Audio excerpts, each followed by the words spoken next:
Hello and welcome back to the Awakening Philosophy Podcast. My name is Jed.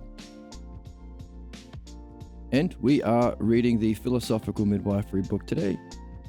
We are in chapter 5.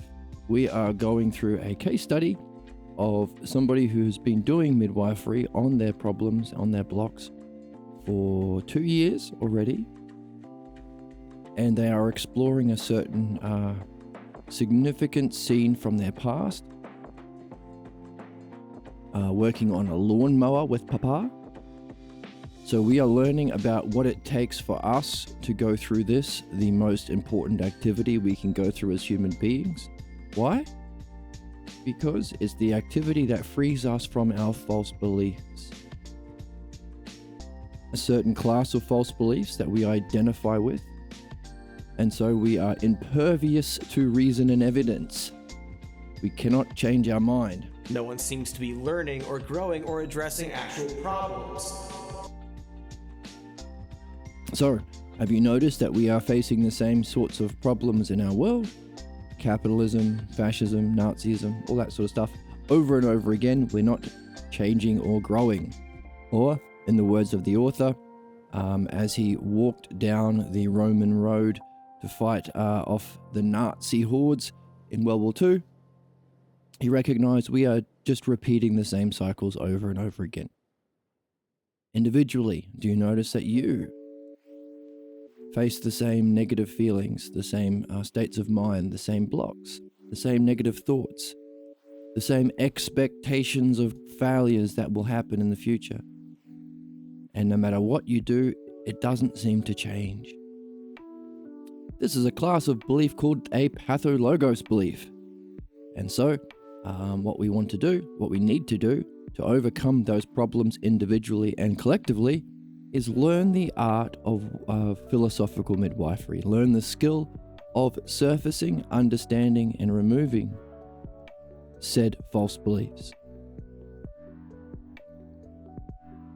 What does that free us to do? It frees us to move from belief-based thinking to understanding-based thinking. Two levels of cognition or cognitive functions or ways, faculties that we have of making sense of ourselves in the world. Some people are stuck in, or as a culture, as a species, we are stuck in the more barbaric caveman level of evolution, belief-based thinking. And our journey is to go from that into understanding-based thinking. Of course, you can't have both if understanding responds to reason and evidence, if understanding is also what elevates us to experience higher dimensions of self and reality, and ultimately reach our highest goal. You can't simultaneously be thinking in terms of understanding and at the same time, simultaneously means the same time, you can't at the same time be thinking in terms of beliefs. Why? Because beliefs are from someone else. Understanding is your own seeing, and spiritual evolution is something that you experience yourself. You don't just hear about it from Mama or Papa or the guy with the big hat. It's not a belief thing, it's a seeing thing. And of course, people can be manipulated to act against truth and reason, against evidence, against their own interests with beliefs. Capitalism is a good example. Many people voted for Trump is another example. Someone who is actively acting against the interests of everyone he's supposed to be benefiting, because people identify with a belief. So the movement from belief to understanding is learning. If you want to become a mechanic, you can't just carry a bunch of beliefs that you picked up along the way. You have to actually understand how the pieces fit together and so on. It's spiritual evolution because, as we say, understanding applied to the realm of the spirit is Platonic philosophy. So understanding is also what frees us from our problems. That's philosophical midwifery. We are ourselves gaining an understanding of this art as we go. And it's also our evolution. Thumbs up. Right? On one side of evolution is our savage caveman past, where we are blindly loyal to whatever is familiar within the cave and vehemently opposed and afraid of anything outside. Us versus them thinking, oh, the scary immigrants. Oh, we can't become socialist. Ooh, it's scary. Because it's not what we're used to at home. Whereas understanding doesn't care about that. Understanding isn't about personal opinions or personal experiences. Well, you do verify your understanding in personal experiences, but understanding is about truth. What are true principles that benefit everyone? Is it true that capitalism benefits people? No, quite the opposite. So why do we have it? Well, because I believe in it. Who gives a shit? If you believe that you're a dentist, does that give you any sort of justification to start picking up a hammer and smacking someone in the face just because you believe that you're a dentist? Of course not. That's a terrible, terrible thing to do. So we need to learn what it takes to move from belief to understanding. So that's what we are doing. Somebody who's been in this, excuse me. We are reading a case study of somebody who's been in this game for a couple of years.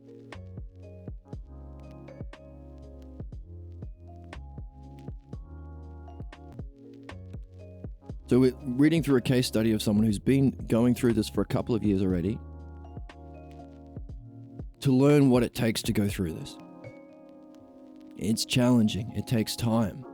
You need to be honest. You need to be seeking truth above all else.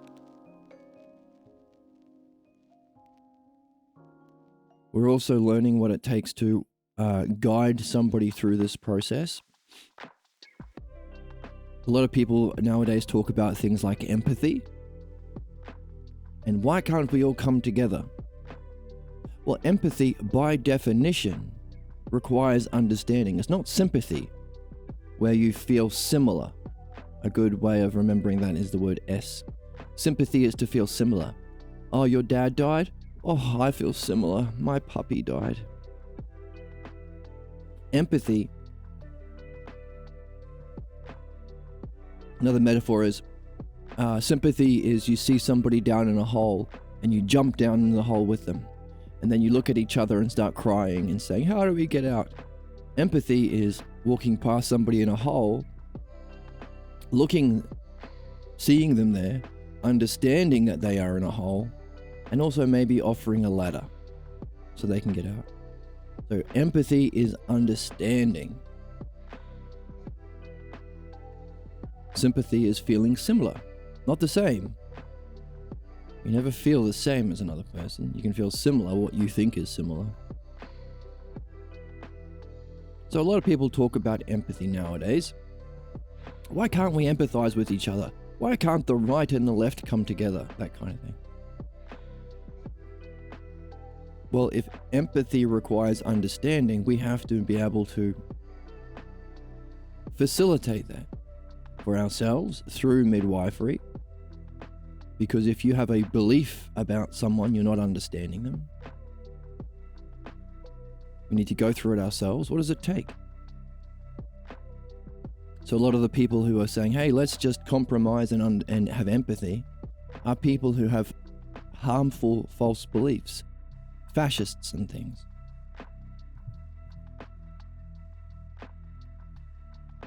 Who are themselves blocked from understanding. And the way of bringing people together, we see on platforms like YouTube nowadays, is debates. People vomit their beliefs on top of each other. No one ends up understanding the other person, therefore no empathy. So what is involved in freeing ourselves from those beliefs that prevent understanding and empathy, so that we can do the next step, develop an understanding of people, What's involved in that process so that we can come together? That's philosophical midwifery. That's what we're doing here. We are learning what it takes for an individual to go through that process, the learning process, the spiritual process, because the movement from belief to understanding is a cognitive jump. And understanding has different objects as well. This is the divided line in Plato's Republic at the end of Book 6. Beliefs are based on certain images. Image thinking, shapes and colors. What we are seeing in Subject B is the origin of his beliefs, the appearance of his father, shapes and colors. Whereas understanding can be applied to beliefs in the art of philosophical midwifery to help somebody go through this process of freeing themselves from those images and those beliefs. But understanding can also be applied to other things, like understanding our world and understanding the causes and conditions and principles for our world, philosophy, understanding the metaphysical realm of being. And that understanding is itself, along with midwifery, the process of facilitating an insight into that realm or having a spiritual experience. But again, an experience isn't an understanding.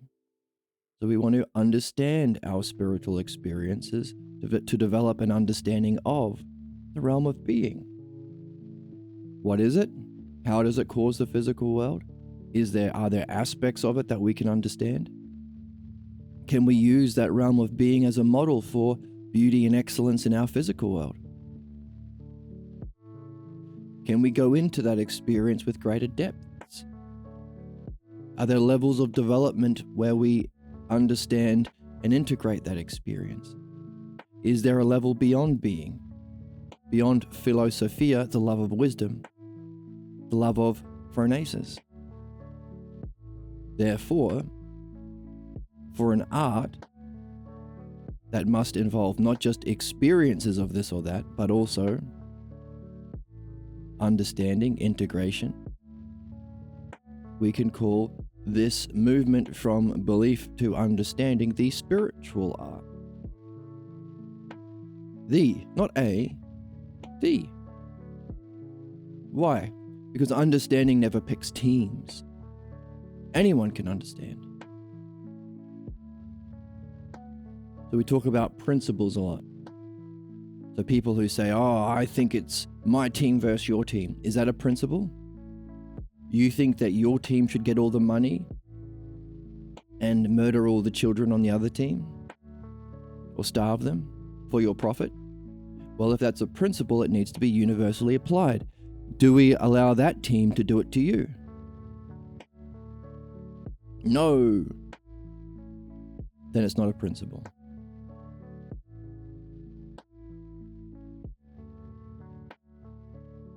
Does it benefit? If you are in a position of power, do you have a responsibility to act in a way that benefits other people? Isn't that what ruling is about? Does a captain of a team harm the other players on his team? Does a horse breeder harm all the horses that he takes care of?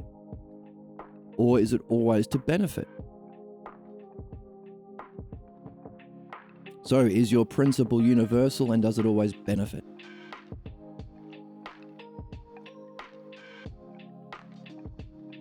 Is understanding universal?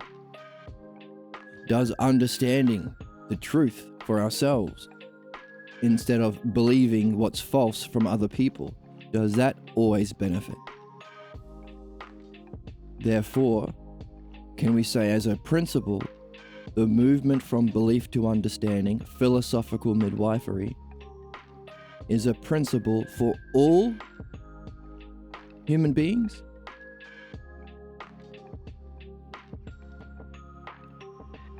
Therefore, what are the implications of that?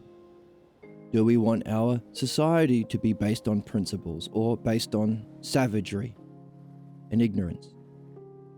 If that's the case, and philosophical midwifery is the principle of what benefits, what would that mean for our world?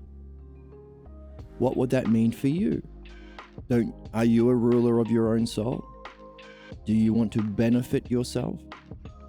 Are you benefited by staying in image thinking and belief thinking? Therefore, what should you be doing with your time as a good ruler of your soul?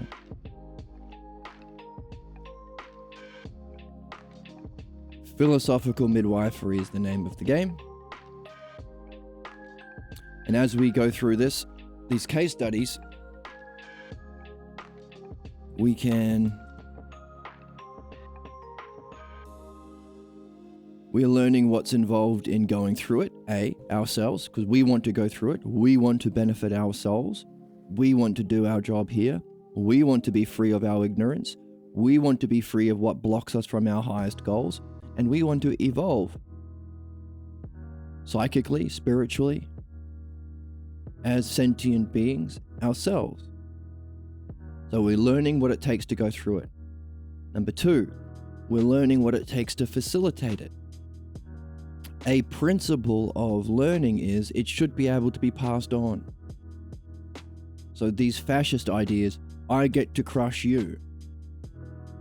We don't say, and then you can learn how to teach that to your kids. No. It's just me. I get all the money. I get all the power to hurt people, says the fascists, says the politicians, says the sorts of people who are trying to rise to positions like religious and political authorities, because that's the jobs where we don't demand midwifery, where we don't demand art, which is an absurdity that we have to recognize if we want to live in a good world and also save our species from extinction.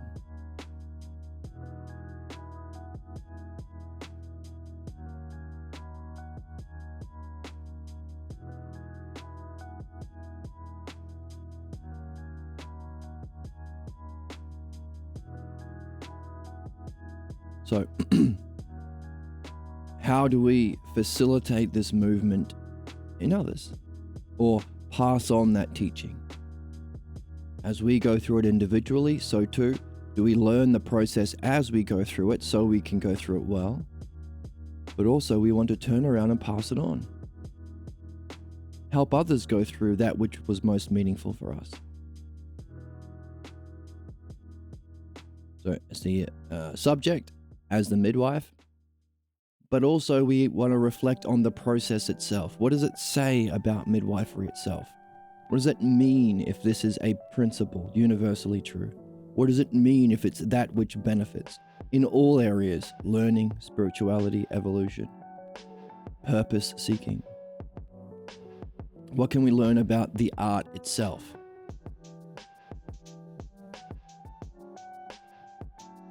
And finally, we can reflect on what are the implications of that for all living beings, wherever we are, whatever incarnation you find yourself in, whatever planet you find yourself on, whatever time period you find yourself in. Is this a kind of learning and nurturing of your own character or soul that you could take with you anywhere? Because it universally is true and it universally benefits. And if we can recognize that our time here on Earth is limited, wouldn't it be rational to learn that which you can take with you? If there is a lasting consciousness of any kind, shouldn't we be learning that which we can take with us to benefit our journey beyond? Would that make us rational? Would ignoring that make us immature and irrational? Pretending that we will live forever?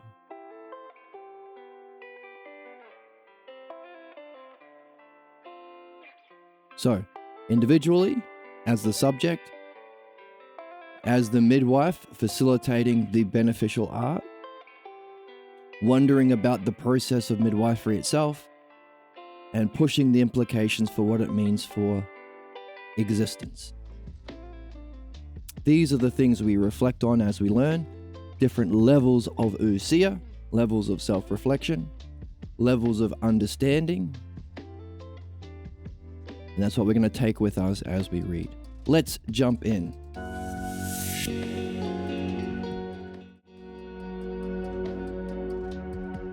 Here's my little stuffy. Hello. And here's the text. A bit bright.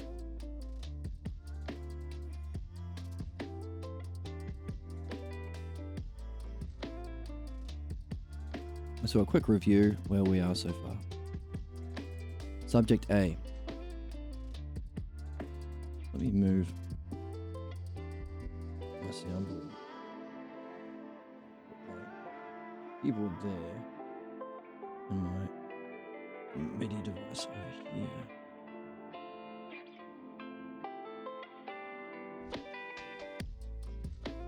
So I can reach it.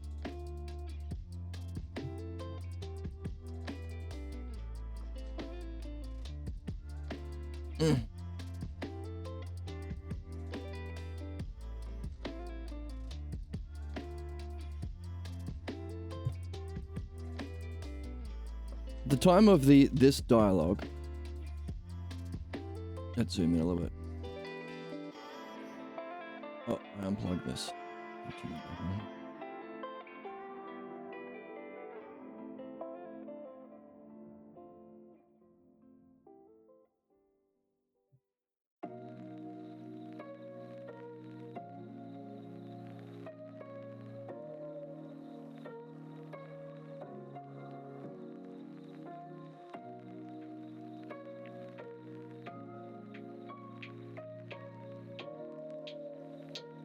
Okay, now I can move it around.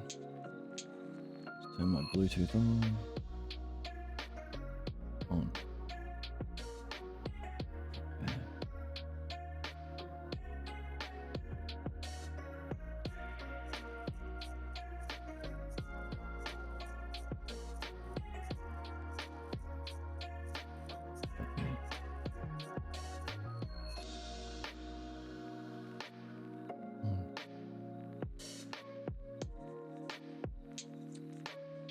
There we go. The time of this dialogue, subject A was single, 25 years old, graduate student in pol sci. She had been, and this is the wrong one. Subject B. At the time of this dialogue, subject B was a married 35-year-old college graduate pursuing his goal to be a writer. He had been exploring his blocks to his goals for 2 years with no prior experience of any other psychotherapeutic modalities. His father was a medical technician and an inventor. Ooh. Works with instruments and machines. Oh, and he even invents them himself. Significant given what we saw last time.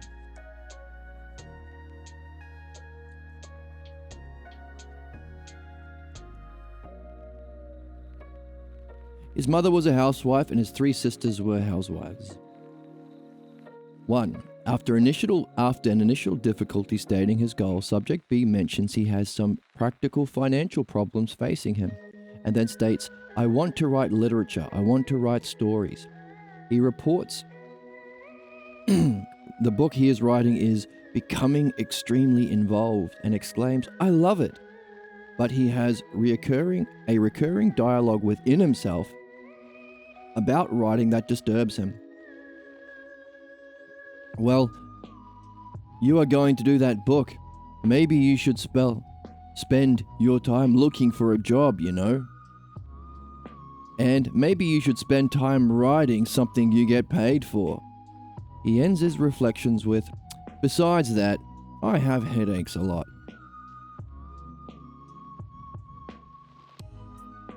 Where's my soundboard?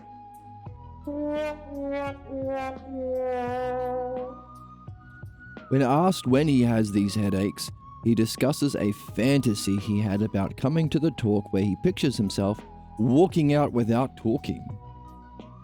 Remember, the problem itself can manifest in the midwife talk so long as the person considers the midwife talk meaningful, or the midwife themselves as a significant figure.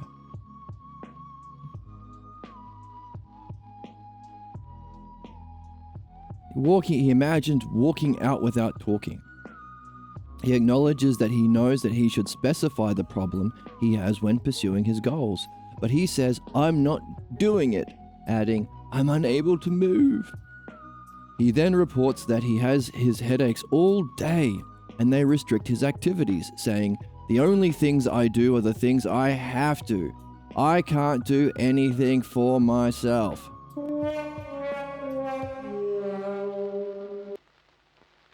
If I could get rid of the headache, I feel like I could do a lot of... He further reports, "There is one time that I know that I have had it every week without fail." He notices the headache begins when he is driving home after teaching a night class, which he describes as good. Everything is fine. And the headache becomes more painful the closer as it gets closer to bedtime, which puts stress on love making.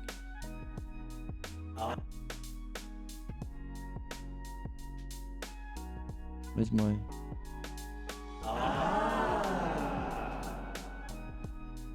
Too stupid to understand. Whore much?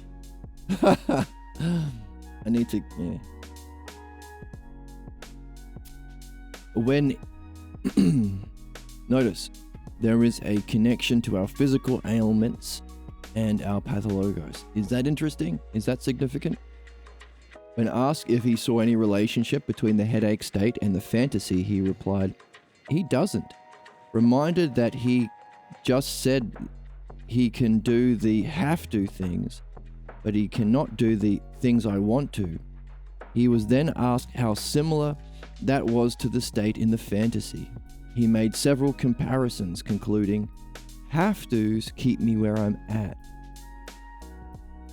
But the want to's, he adds, if I could do that, it would be fantastic.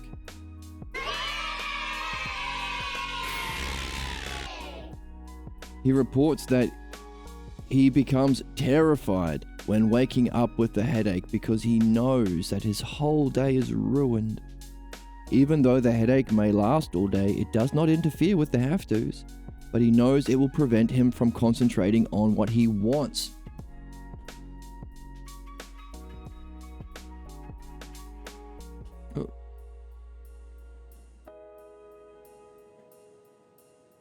And when asked to reflect on his inability to concentrate, he reports, I want to cry because I can't keep my mind on it. He recognizes that state of mind as one familiar to him since childhood. When directed to reflect on a time, so all of this so far up to 4 has been the problem itself. And he's described a few different instances of it, demonstration, and how it affects different things like his love making and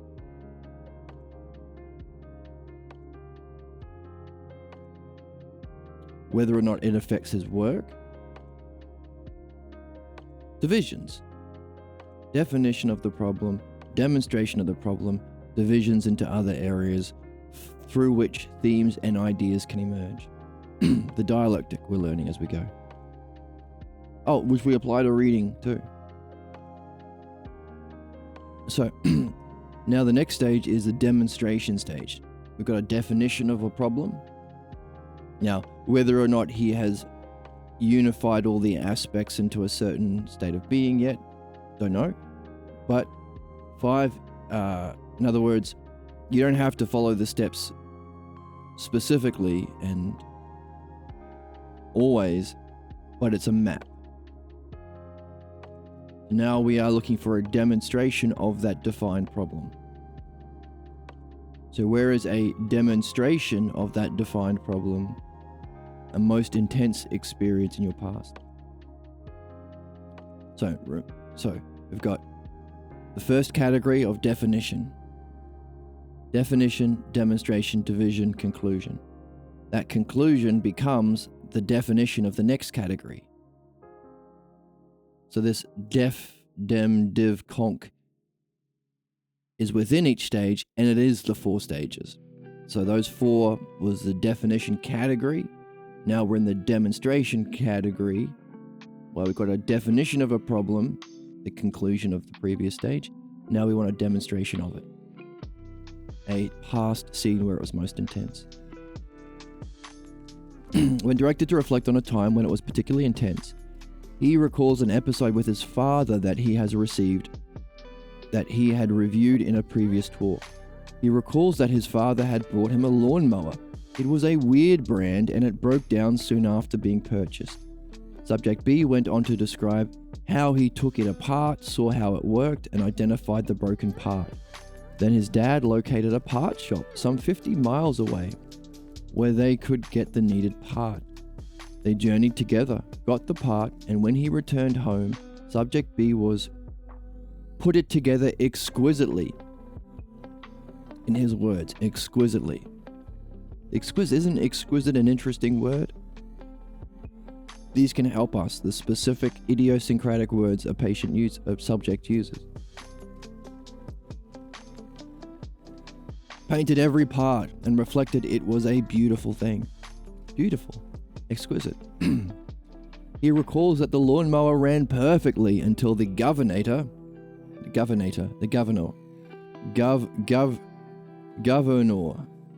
the heck's it, governor, until the governor kicked out and blew it up.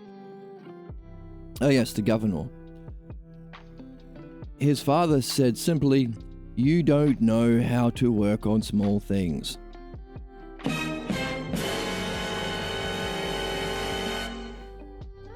When asked to consider and judge his father's remark, he says, "I think it was bullshit." But then, I think I believed him.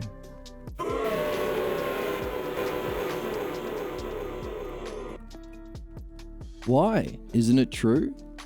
He was asked by the midwife, us. And then he was asked to explore what test should be applied to determine whether he knows how to work on small things or not. So, father said something. His reaction was, "It's bullshit." And the midwife said, "Well, hang on a second. Is that just belief on belief? Is it just debate? Is it just what we see on YouTube, where 2 philosophers talk shit at each other? Or 20 fascists versus 1 journalist? Jubilee bullshit debate? No. How about understanding? What test could be used to see whether or not it's true? Is it bullshit or is it true?" Says the midwife.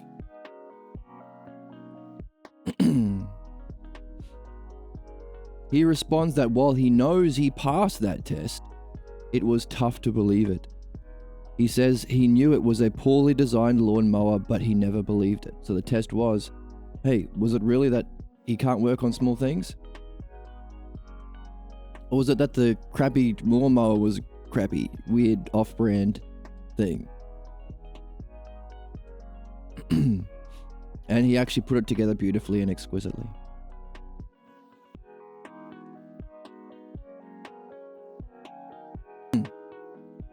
He continued to work on mechanical things and says that he feels extremely accomplished when I can do something that is mechanical and precise. Ooh.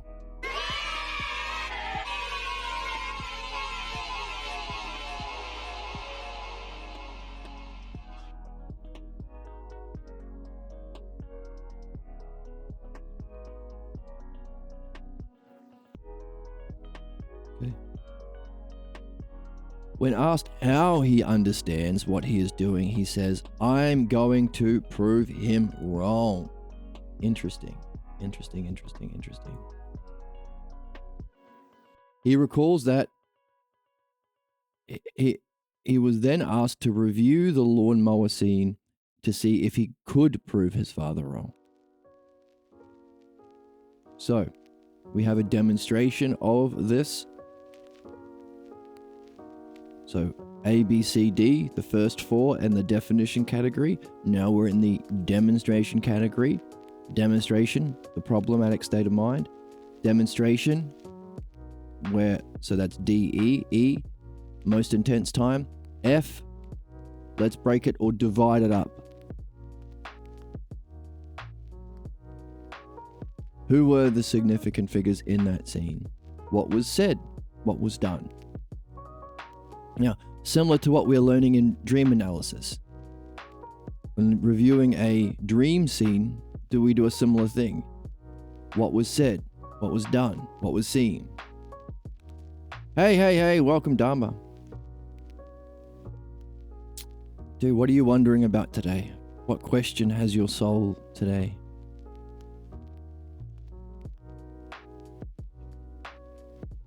So we are doing similar things in dream analysis. In fact, the next dream analysis scene, we could apply what we see from these reviews to see if we can use the same art that the midwife is using to help the subject discover and remove his problem.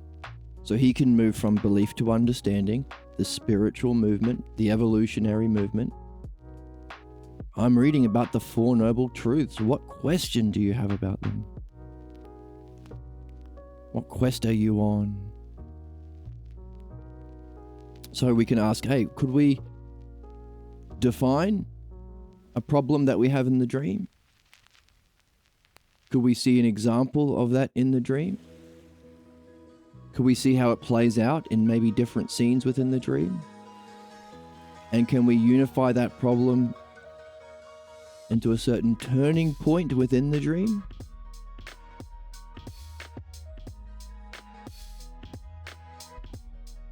Interested in how to practice it. Though it seems simple enough.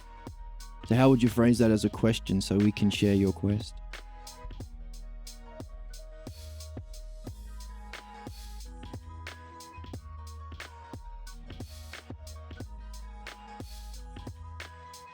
Dukkha and contemplating its end. Give me a question. I need a juicy question to carry in my question sack, in my inventory.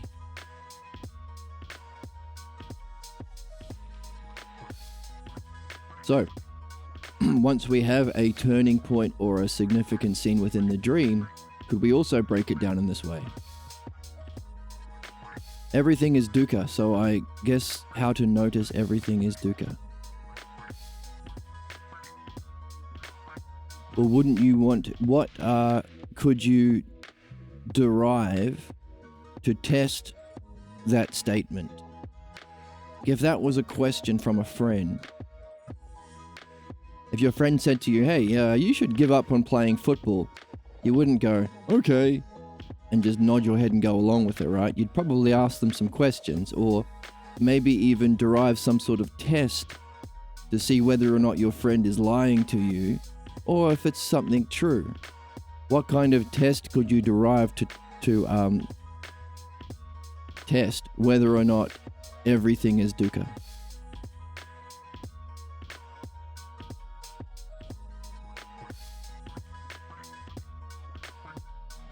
So, once we have in the dream, once we have seen the turning point or the significant problem within the dream, which may have been different than what we started with before going through those first 4 steps, could we also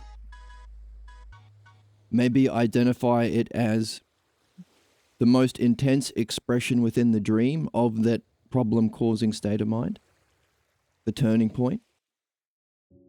Would we then break it down into its divisions?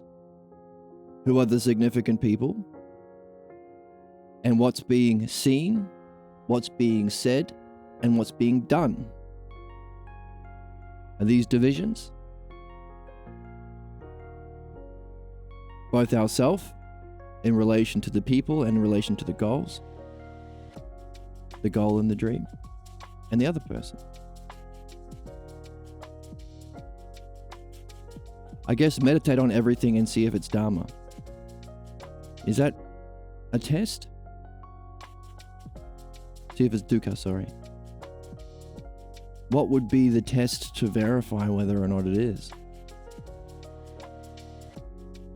First, how is dukkha defined? That would be the first step, right?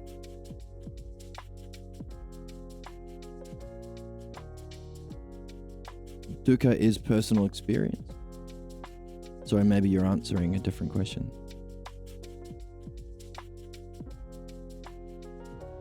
So, definition. What's the definition of dukkha?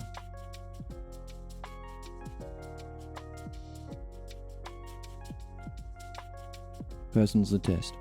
Let's see if we can apply the dialectic and see if we can be benefited by it.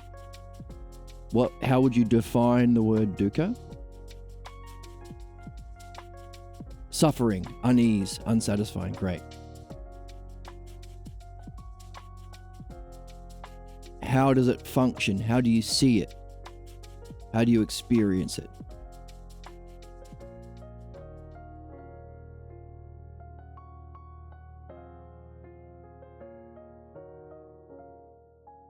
Or is that the demonstration? Is that how you experience it? Is the feeling of unease the way that we experience dukkha? Because obviously dukkha can't be, I don't know, kicking your toe or something like that. Or not having your team win the footy match.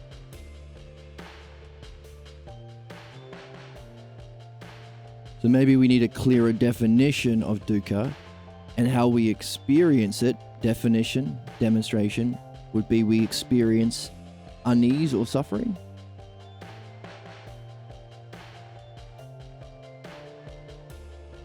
Isn't that like saying, how do I experience a thought?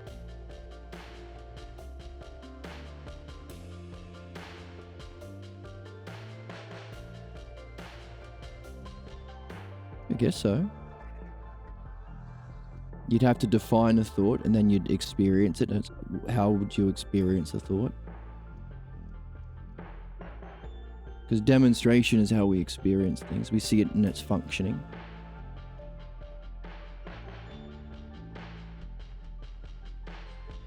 For example, in this scene we're looking at here, the teaching is this guy can't work on small things.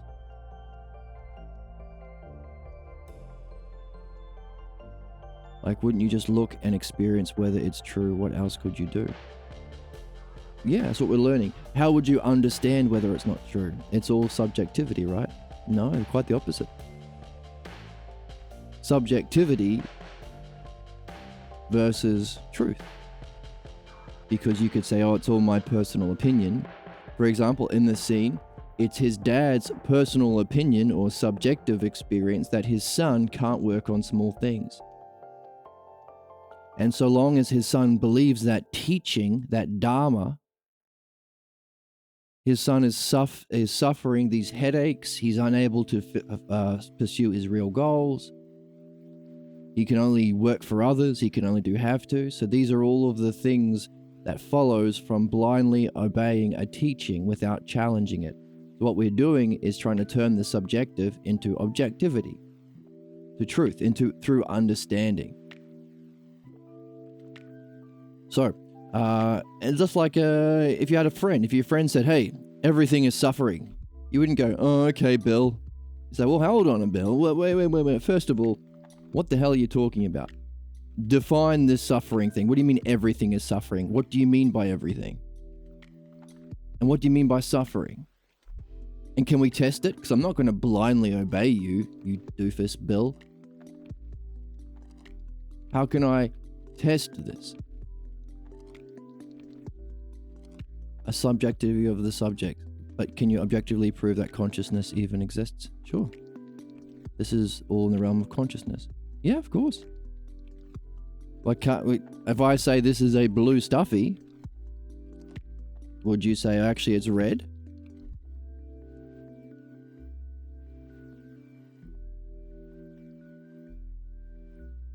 If I say 2 and 2 is 8, would you say no, actually objectively it's 4?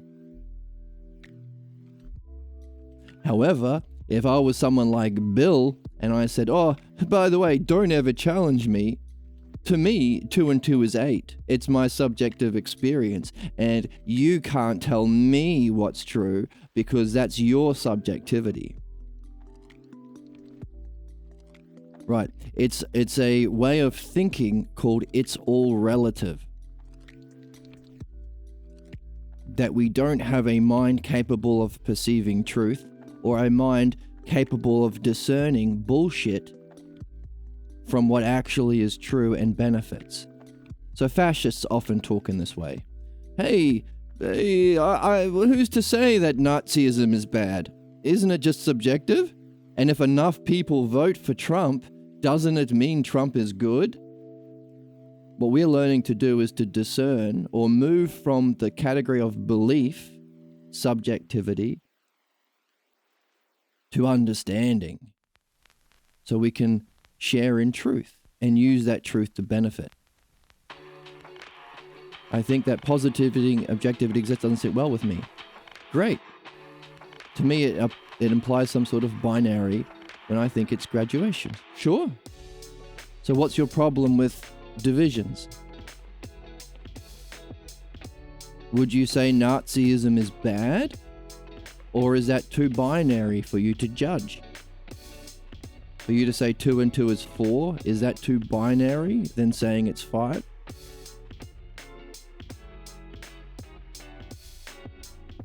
So if someone came along and said, your life is suffering, you cannot escape suffering, and then someone like Socrates or philosophical midwifery came along and said, hang on a second, whoa, we don't think that way.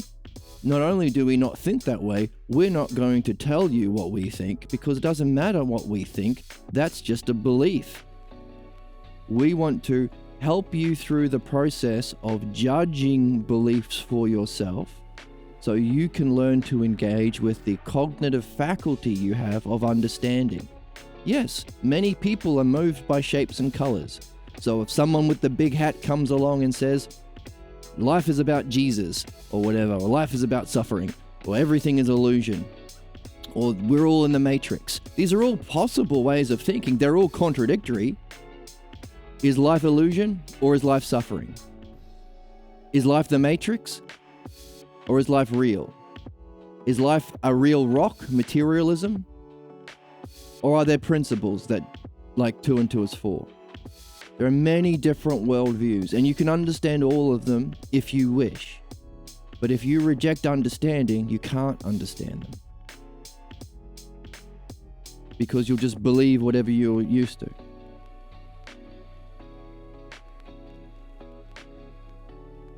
There's conventional and there's objective truth. And conventional, I say, is that is good and bad. In reality, I know it's ultimately gradations. There can be gradations, but can there be something that's wrong? Can anything be wrong? Like if I said 2 and 2 is 5, is that wrong? Or is that a gradation? Gradation.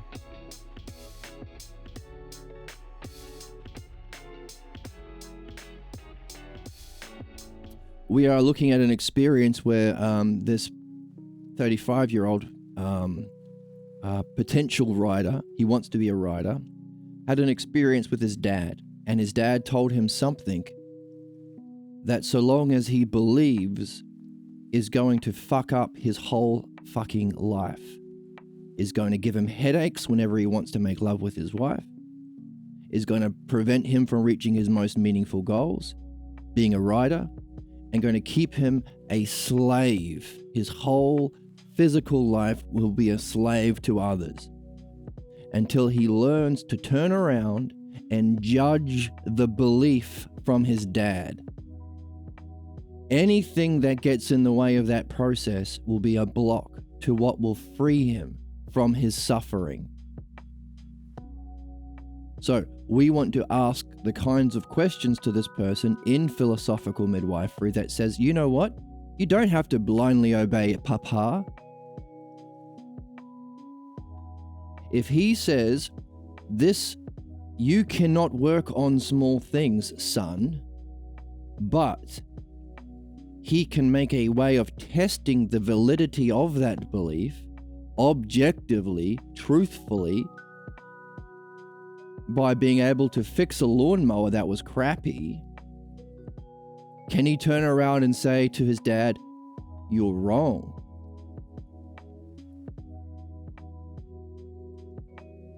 This is the stakes. His whole life will be trapped, so long as he thinks this belief is true or that I can't judge. Mathematical truths are certain, but they're only interrelated through consciousness. Really? So if your consciousness wasn't around, 2 and 2 wouldn't equal 4? Most certain is that for me, something exists to me beyond its gradations. Right. But can you see the stakes of how important it is to maybe put aside all of these beliefs that we can't know anything, who are we to say, to judge his dad at least?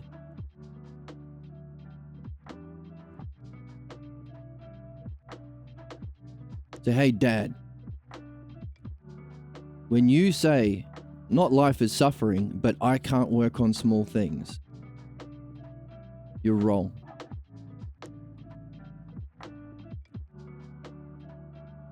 Can he say that? Does he have a right to say that? How would he say that? What would be the stages in validating that belief to see whether or not it's true?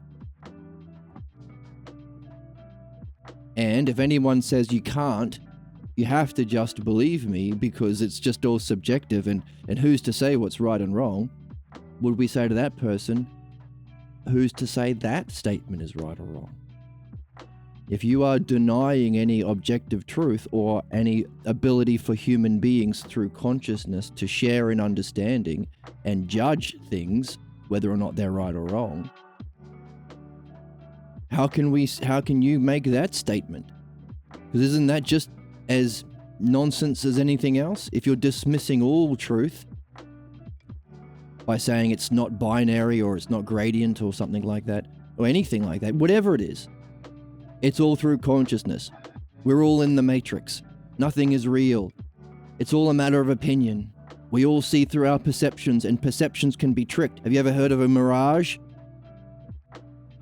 Therefore, if mirages exist, and we only think through our physical senses, therefore, if that's how we derive all of our opinions, beliefs, therefore, nothing can be certain.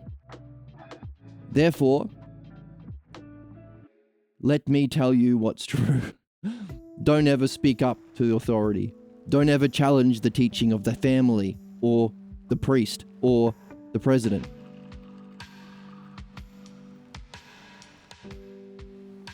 No, I'm reading your thing. I'm asking you questions based on that. I'm pushing the implications of this statement. I know what you're saying. There are gradations we experience through consciousness. Mathematical truths are certain, but they are still only interacted with through consciousness. I get you.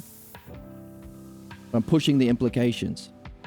I know, just read it word for word. But again, are you ignoring my questions? And if you ignore my questions, will that keep you bound in whatever state that you came in with? Are you able to learn if you reject questions?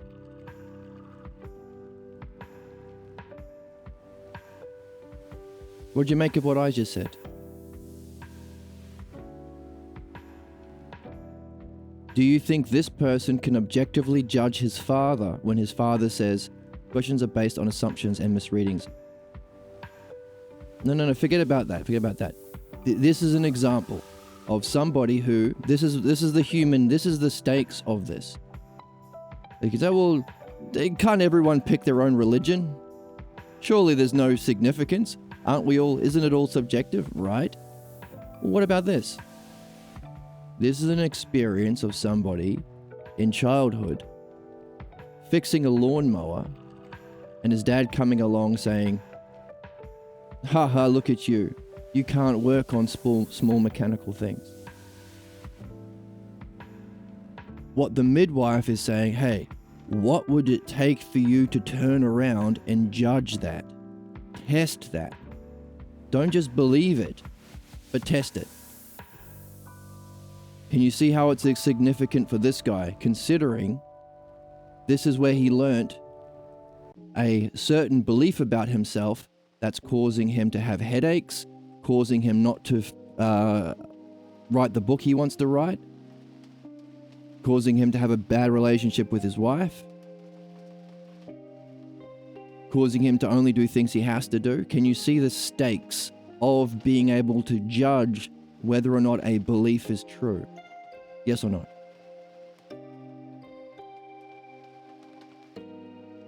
Because this is the thing, we're human beings.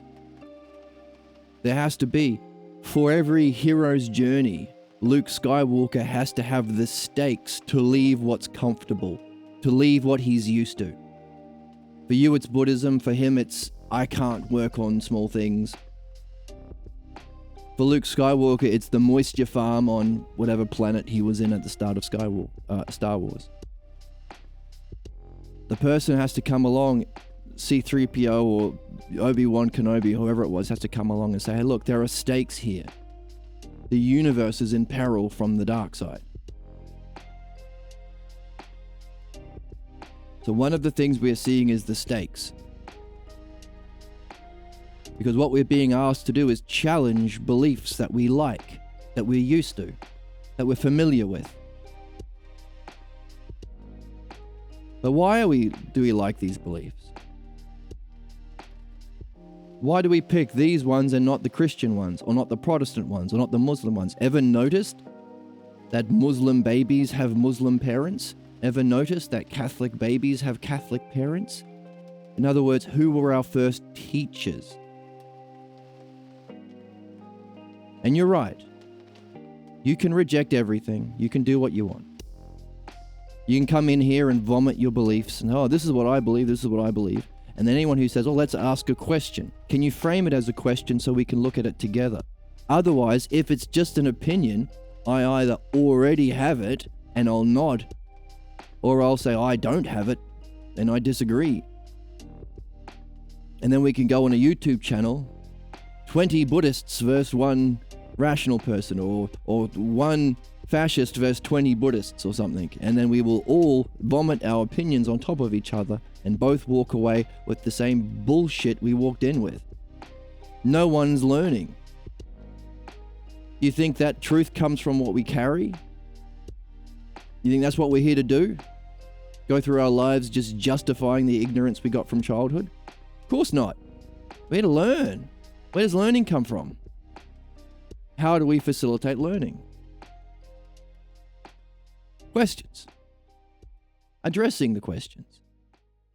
Noticing what comes up to distract us from addressing the questions. I don't like your attitude. I think I know better anyway. Everything is just opinion. There is no, I don't like binary rights and true and false statements. Now, when that happens, that's called a tangent or a fantasy, a kind of fantasy that blocks us from questions. Taking this belief, whether it be you can't work on something because you're an idiot, son, or everything is suffering, suffer your whole life. Don't experience freedom from suffering. Don't experience enlightenment. Don't experience the bliss of direct encounter with being. Don't experience what's beyond that, knowing the self. In fact, give up your whole fucking spiritual quest, because I'm telling you, life is suffering and it feels true. That's the stakes.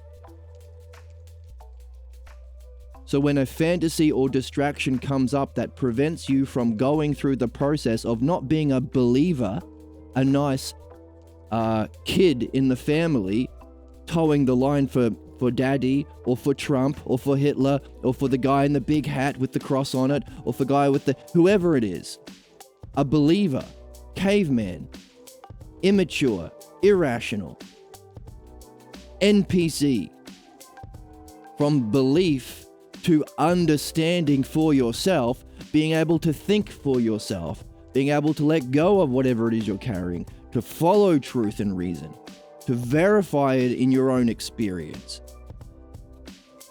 to turn around and help others through that process of evolution. Hello, welcome. To go through that process takes certain qualities, certain virtues, courage, truth-seeking beyond all else. You can't simultaneously carry false beliefs you like because you grew up in them, and also discover the highest nature of yourself. You can't think of yourself as less or inadequate and discover that yourself is beyond even being. You are the most noble thing. Your job here is to know yourself. You can't simultaneously know the truth of yourself and carry a false belief about yourself. You can't reach your goals and have a false belief that limits you. What's happening? We're learning what it takes to learn. If being able to reach our goals requires us to discover false beliefs we carry about ourselves and letting go of them, we're learning what that takes. What does it take to grow up? What does it take to be able to reach your happiness? What does it take to be able to reach your goals? What does it take to be able to evolve spiritually, psychologically? And we are reading a case study of somebody going through that art. The art of, number 1, discovering you have a problem. Number 2, going through the process of following questions and answering them with integrity to see the cause of your problems. Number 3, addressing that cause with reason, with understanding, in a way that you weren't able to in your past because you believed mummy and daddy, because you were 4 years old and you didn't have language, because it would have been too dangerous. Right. And then number 4, testing your understanding to go out and reach your highest goals and have happiness. What does it take? And we had someone in chat who gave an example. Here is a belief that I got, don't know where from yet, that all life is suffering. You can't have happiness. There's no such thing. And so we tried to ask him some questions. Okay, how would you test that? If your friend came up to you and said, hey, Bill, hey, Fred, you know how you love playing football? You're like, oh yeah, I love football. You know, you should stop playing football. You wouldn't say, okay. You wouldn't just blindly believe them. No friend would treat a friend that way. And if it was a true friend, he wouldn't demand you give up football because I said so. You'd ask him some questions. Why do you think that? What's the reason for thinking that? And how can we test whether or not that reason is true?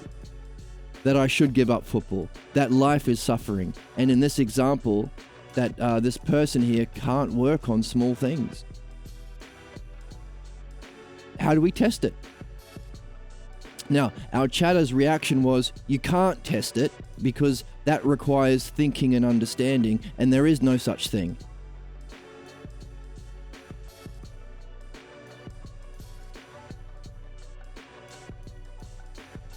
Who's to say what's right and wrong? But where would that leave our chatter? Where would that leave this guy here, subject B? Because subject B, exactly, if you can't challenge the beliefs you got when you grew up with, you are stuck with them. You are stuck in the primitive level of thinking called belief-based thinking. Believing someone else. Believing what you grew up with. Believing what you're used to. Believing the guy with the big hat telling you what Jeebus thinks, or what Muhammad thinks, or whatever the heck. Not believing someone else, learning how to think for yourself, learning how to reason for yourself so that you can test your own understanding with experience. It's a movement from belief to understanding. Two different ways of experiencing reality, of making sense of things. You might have noticed that there are some people who are identified with beliefs. They don't say, Well, so far, I think the Christian theory is a hypothesis that best explains the evidence. They never say that. If you tried to explain it to them in that way, they'd think you're weird. They don't say, this is a belief that seems to make sense. I'm going to make sure it's true through understanding and verify it in my own experience. They don't say that. They say, I am a Christian. I am a Muslim. It's a belief system that they identify with, and they refuse to challenge, which makes them go out and murder people. Exactly. But the thing is, all human beings start through image thinking. You start as a little baby, it's a wee little baby, and you say things like, wah, wah, wah, and you look through your physical senses. And from that physical senses, you have some parental figures who come in and give you a teaching. Hey, this is the way the world is. And in some areas, you'll get Muslim teachings. In some areas, you'll get sexist teachings. In some areas, you'll get right-wing teachings. And because we haven't learned how to think, how to understand, how to reflect and question with language or the logos, and because we're stuck in that house, it's often too dangerous to challenge our parental figures. We carry a belief from that experience. A belief about the world and a belief about ourselves. Gee, if I was seeking my highest goals and doing what I loved, and mummy or daddy came in and laughed at me and said I can't do that, well, there must be something wrong with me. And also, I thought I could do that, so there must be something wrong with my ability to judge.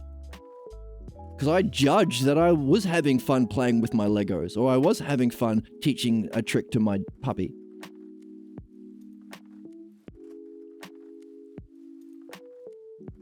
That's the origin of a certain belief that we identify with that controls our whole life.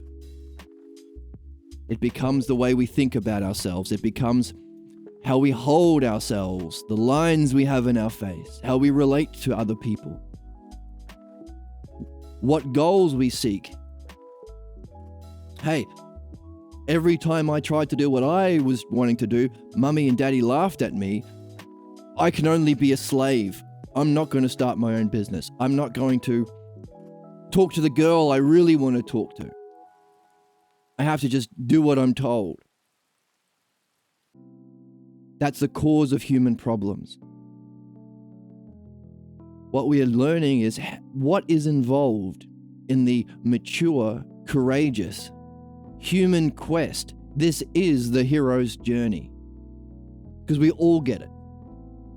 We all have a deeply held, unsuspected, false belief about ourselves that causes our repeating states of mind, our repeating problems, our repeating failures, keeps us stuck.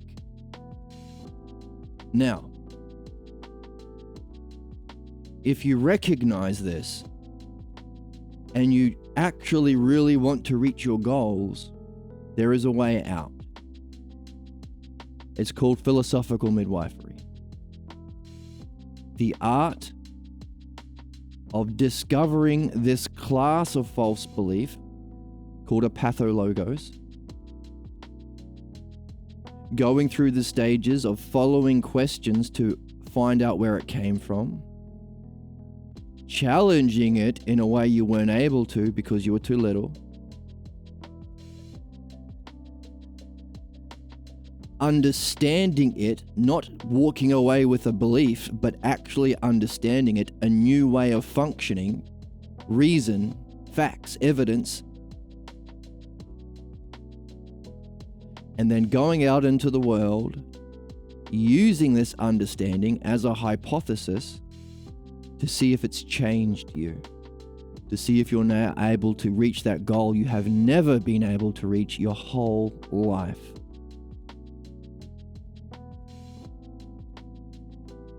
And then you get there. And then You set a higher goal, a more meaningful goal, a higher level of happiness, a higher state of being, a higher question about the nature of reality or the meaning of life. And you do it again. You take the steps towards that goal and you will hit a block, because that's what we're here for. And then you go back to your philosophical midwifery with your friend who's learning midwifery themselves. They are a midwife. They're not telling you things. They're not giving you beliefs. They're not packing beliefs into your brain. They're just helping you give birth to your own understanding through asking questions. Guided questions. And then you face those blocks and you talk about it and you find out, you understand it, you bring to light what was formerly in darkness, trace it back to its cause, address it with understanding, and go out and apply it. That's the game. That's the whole game. Now, what we saw today is, what we're reading today is somebody going through this process. Somebody who's 35, realized that they get headaches all the time. Well, not all the time. At certain times they get headaches.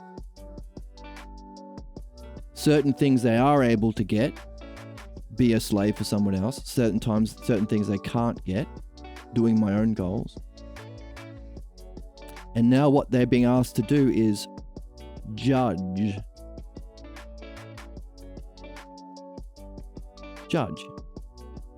Judge their first teachers. Judge his dad. Now, in chat, we had someone come along with not a belief that they can't fix small objects, but a belief that life is suffering.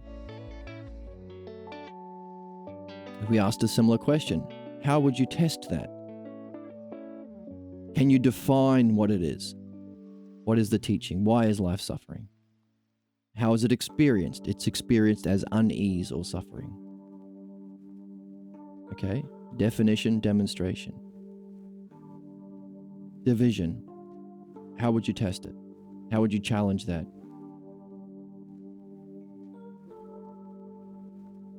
Now, here's the thing. You can't play this game without character. You're not a computer program. You're a person. You are going through this process, but you're also integrating or leveling up as a being.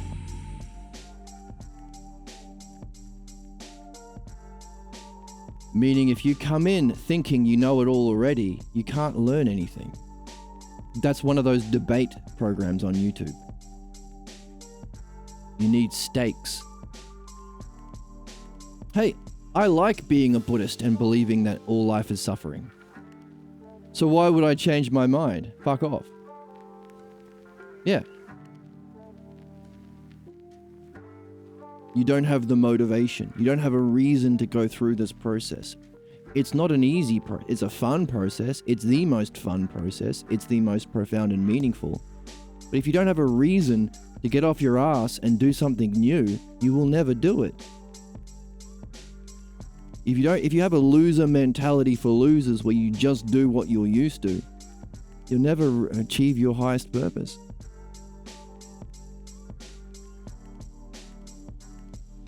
That's why to be in this game, to begin with, to get in the door, you have to be saying, hey, look, I want to reach my most meaningful goals.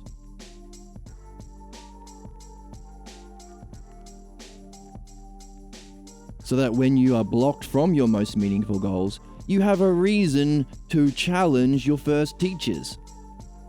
If you think life's about pretending you know shit because you read a nice fucking Buddhist book, or your dad seemed very strong and knowing when you were young, then you're wasting your time and you're wasting everyone else's time. No one cares about your dumb beliefs. Literally. I mean, grifters do. Politicians and liars and capitalists and scammers do, because they don't believe you. They want to manipulate. Trump's not a Christian, but he manipulates Christians, that's his base, so he can scam them from money, get them to build concentration camps for the good people. Other than people trying to scam you through your beliefs, no one gives a shit about your beliefs. Why would they? What we give a shit about is understanding, because understanding is true. Understanding is universal. Understanding is objective. So one of the first things a grifter will say is, don't question me. You'll go to hell. I'll kick you out of the house. We'll gang up and mock you. Or there is no truth. That's too binary. Everything is an opinion. These kinds of beliefs will surface as you seek truth. As you seek truth, everything in the way of truth gets in the way. Whether it's I'm not smart enough to understand, or whether it's reality isn't understandable. Those are the two categories. This one we're seeing a personal one about self. I can't do what I want. Something wrong with me. In chat, we had the other. The other isn't knowable. Reality isn't knowable. Self and other, the two fundamental ideas. There's something wrong with self, or there's something wrong with other, with reality. It's unknowable. Now, both of which is false. But it's not for me or anyone to say that. It's for you to see it and understand it and learn what it takes to go through the process of understanding it. Because it's not easy. One of the things it takes is character, truth-seeking, and having a goal. Because if you don't challenge it, you won't reach your goal. So now it matters.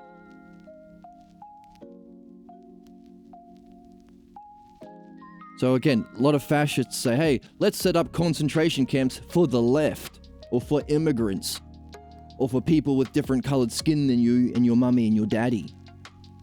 Doesn't matter. Who cares? Yeah, let them do whatever. I don't care about the Epstein files. I don't care about these concentration camps. I don't care about siphoning more money away from us. I don't care about the existence of landlords.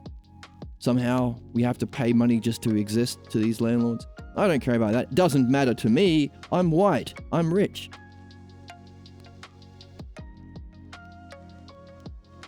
Until, of course, they're the ones who can't afford rent, or they're the ones who can't afford groceries, or they're the ones who children are being abducted, or they're the ones who their children are being kidnapped by ICE,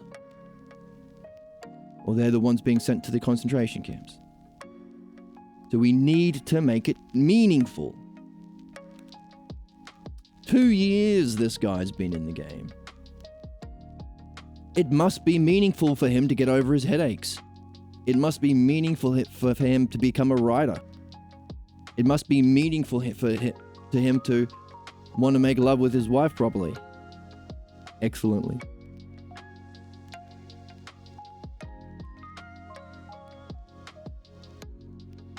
If it's not meaningful, you're not going to learn anything. Because you can just dismiss the questions. That's what we saw today. I don't like these questions.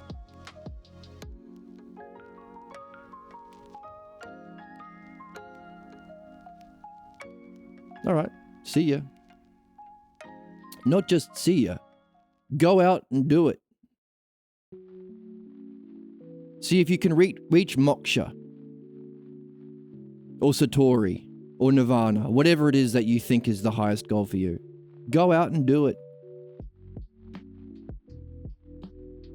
And then as you start to get these happiness feelings that are associated with wisdom, your belief that everything is suffering will come in. And we'll ask you the same questions as we asked you today. How would you test it? what exactly is meant by suffering, or dukkha, whatever it was. How do you pronounce it? Yeah, dukkha. How would you test that? Oh no, you can't test it because everything is subjective. Ah, who told you that? By the way, is 1 and 1 equals 2 subjective? Now, certain tangents or blocking beliefs can be addressed with simple reasoning, like, hey, does 2 and 2 equal 4? Is that true? Oh yeah, I guess it is. Is it true that this stuffy is red and not blue? Oh yeah, I guess that's true as well. I mean, that one, they can say, oh, well, maybe it's blue. Well, okay, let's give it some stakes. If I went to your house and took your car keys and said, it's my opinion that it's my car, now would you care about truth? If a pilot said, it's my opinion that I know how to fly a plane, would you put your family on that plane? Or would you demand that there is an actual objective truth and understanding of how to fly a plane? Same thing for medicine. Same thing for food. You wouldn't eat something that it's just my opinion that it meets health safety standards. We're introducing stakes.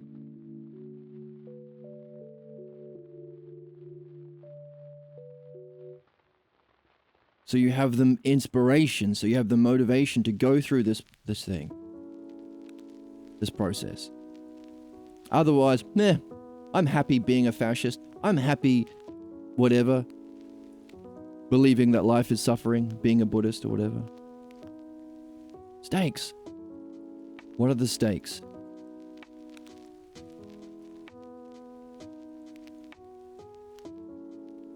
If there are stakes, you can follow the questions. Now, the questions themselves might be enough for you to see, oh yeah, I guess there is truth. I guess you can understand things.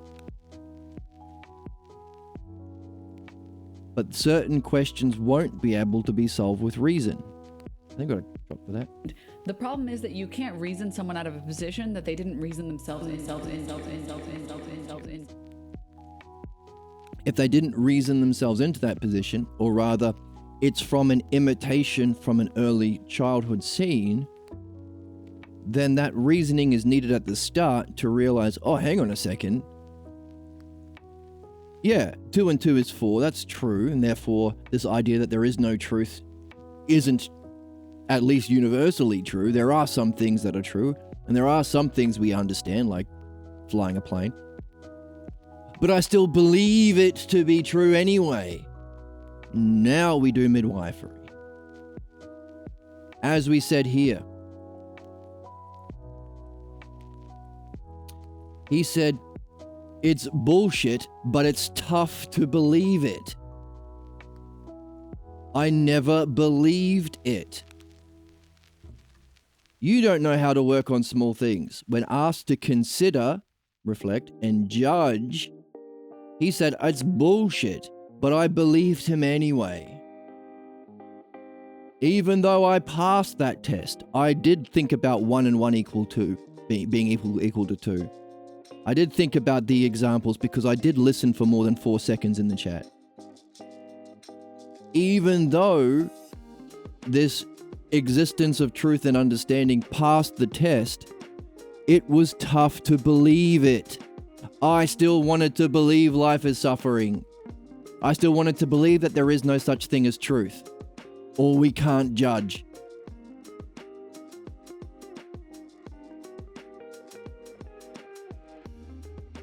Now you're ready for midwifery. Now you're ready to go through this process of finding why you believe something even though it has passed the test to be wrong. Number 1, you care. You've got motivation. You've got a goal that you're pursuing. I don't want these headaches. Hey, if you love feeling superior to people because I'm a Buddhist and look how smarter than I am than these religious folk, then you don't have any reason to go through this process. Seek a higher goal. Go further. Reach moksha. Reach satori. Understand it. Pass on. Help people go through this process. There will be a point in which you can't go any further, and now you care. If you don't care, then no one's going to force you. You can't be forced into this. It's an invitation. You got some motivation. You care. Number 2, you are willing to reflect and think. If you're not thinking for yourself, then what are you doing? Because if I ask you, hey, think about this, and you say, oh, I don't know, I'm not going to think, then what the hell? What can we do? How are you going to learn anything? So you have a significant goal. You're willing to reflect and think about yourself and judge. You're willing to go through the process of moving from belief to understanding. And number 3, you realize that there is something you believe even though it has been shown to be false. That blocks you from those meaningful goals, even after you've reflected on it. Now you're in the game. Now you can talk about it for 2 years like subject A and B, until you're free from it. No one's going to force you, and no one's going to change your mind for you. All we are doing is showing an understanding of what's involved in the process of becoming free and moving from baby-brained, caveman-brained, zombie-brained, NPC-brained, belief-based thinking to mature, free, rational, human, mature, understanding-based thinking. There is a gap. They're not gradients. There's 2 different things. One is in milliliters, one is in kilometers. They're incommensurate. If you think there is no such thing as a difference between milliliters and kilometers because they're gradients, you need to reflect on that, because there are differences. Different objects. Beliefs are based on images, shapes, and colors. Understanding is based on true universal principles that exist non-physically. You can't ever see 2 and 2 is 4 in the physical world. You can see the effects of that by holding up 2 sticks or 2 fingers and 2 more fingers, but still, there are still the same fingers. Oh, confetti. You will never see beauty itself. You can see the effects of it. You will never see this midwifery itself walking down the street in a blue shirt. You can see the effects of it, people going from belief to understanding, evolving, solving human problems. 2 different cognitive functions, 2 different ways of knowing, of apprehending, of making sense. They're incommensurate, they're jumps. We can recognize them on the model of development, the hypotheses of Parmenides. That's a lot of fun. But they are jumps. And it's not something anyone can do for you. We can create the conditions.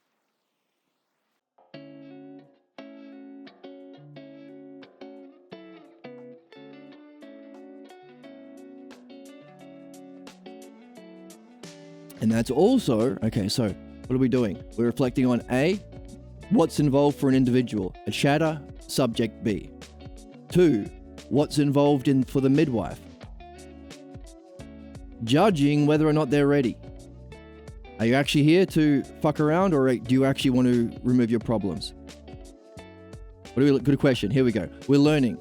Number 1, what's involved for a human being to go through the process of removing the false beliefs that limit them from their happiness, limit them from their goals? What's involved in that process of discovering and removing your false beliefs and making a evolutionary or a spiritual development into understanding-based thinking? So you can understand the cause of false beliefs, understand what's involved in removing them, understand your highest goals, understand the steps in getting there, and verify your understanding in actual experience, knowledge, happiness. So what's involved in a person solving problems and evolving? Number 2, what's involved in helping others through that process? It's called the art of philosophical midwifery. Is it a debate? No. It's a dialectic. Asking questions, judging answers, guiding through a method or a model to benefit the subject. It also involves judging whether or not the person's ready. Some people come into midwifery just wanting to fuck around. I think I have all the answers. Let's do midwifery and I'm going to prove you wrong. Everything you say, I'm going to say no because that's what I think it means to be smart. Get the fuck out of here. Empty your cup. Try and reach your most meaningful goals. If you get them, great, keep going. Keep going until you reach a block you can't overcome. Then try everything you know to overcome it. When you realize that you don't carry already what you need to solve your problems to reach your highest goals, now we can talk. Now you're open to learning. You're not closed-minded. You're not a know-it-all. You've got an empty cup ready to be filled with new understanding and insight. All of this is involved in being a midwife, as well as learning or understanding, not a belief, understanding the process, the steps. We're also learning about what that means about this art itself. If philosophical midwifery is the only thing that removes human problems, what does that say about midwifery? If human problems are caused by fundamental false beliefs that we are identified with and we are blind to seeing anything that challenges it, how significant is philosophical midwifery? How important is it for us to go through it as a subject? How important is it to master ourselves if we actually care about helping people, if we care about empathy, if we care about being a good person? How central is the art of midwifery itself? So, we're learning about the individual going through it, ourselves, facilitating it as a midwife, again, ourselves. We are learning about the art itself, how significant midwifery is, and then we are pushing the implications to our society. Hey, are we still fighting Nazis? Yes. Are we still facing capitalism and oppression? Yes. Are there still a bunch of royalty with billions and billions of dollars abusing everyone? Yes. Do we still allow leaders to murder children? Yes. What the fuck is going on? It's almost as though no one seems to be learning or growing or addressing actual problems. Therefore, what are the implications of these first 3 things we are reflecting on to our society or our species? If what actually benefits, not individually, not subjectively, but truthfully and universally, what is universal for everyone, if every human being has this class of false belief that causes human problems, and therefore if every human being is alive in time to go through the process of moving from belief to understanding, and learning that art to do that, not just doing it as a passive person, you have to learn what you're going through too. Therefore, can we conclude that the reason for being alive as a human being is to learn and master and integrate or practice philosophical midwifery? Is this the meaning of life in time as a human being?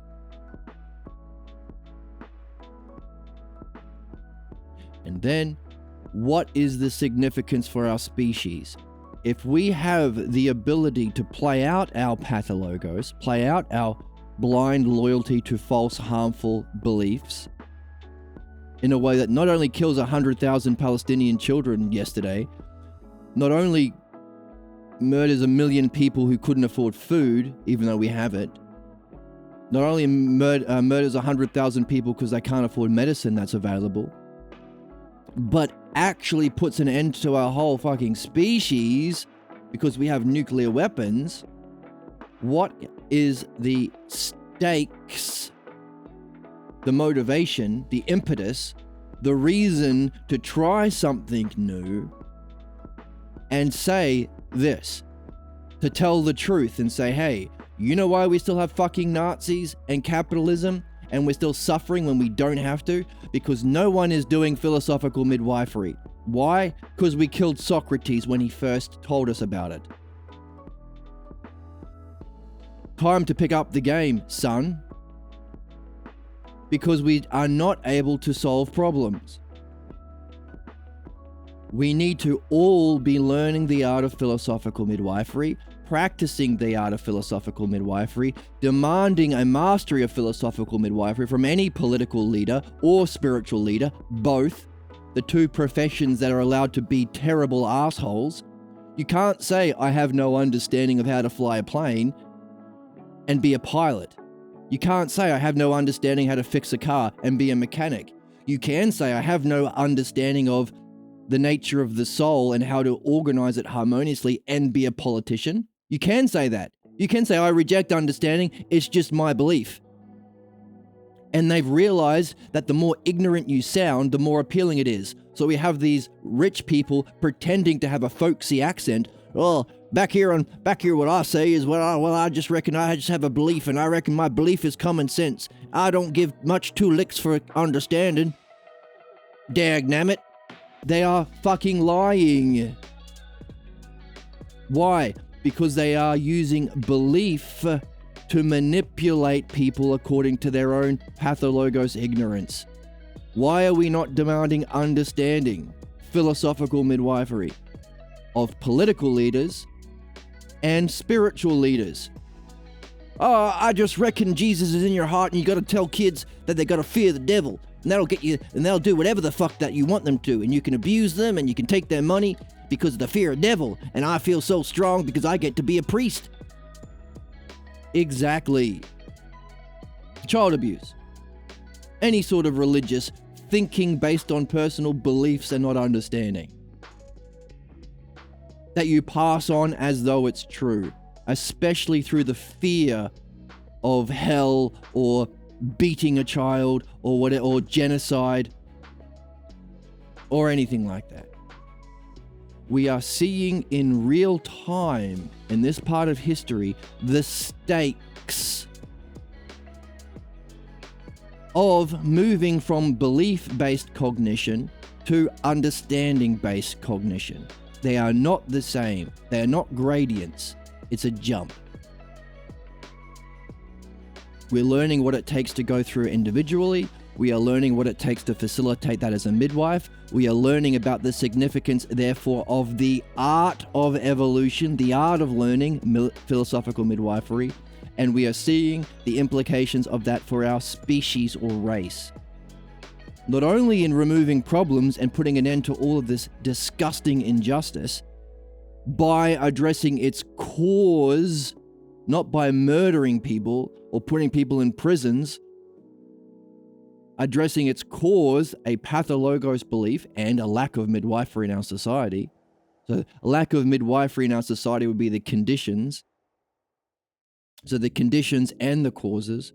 The principles also, hey, what are the principles? Well, we're a human being, therefore by principle, at this stage of development, we get a pathologos. It's not personal.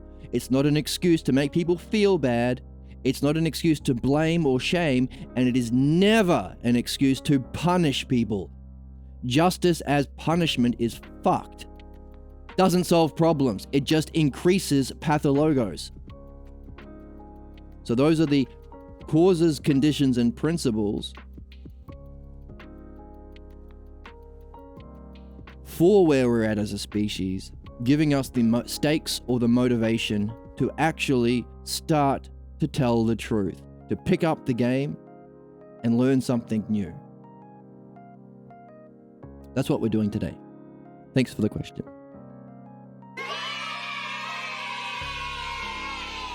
So, we're keeping all four of those things in mind, individually, as a midwife, as an art, and the significance for our human race as we go through a case study of Subject B.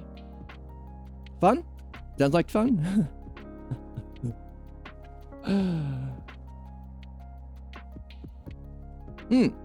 Strong language, but telling the truth, because it's the stakes.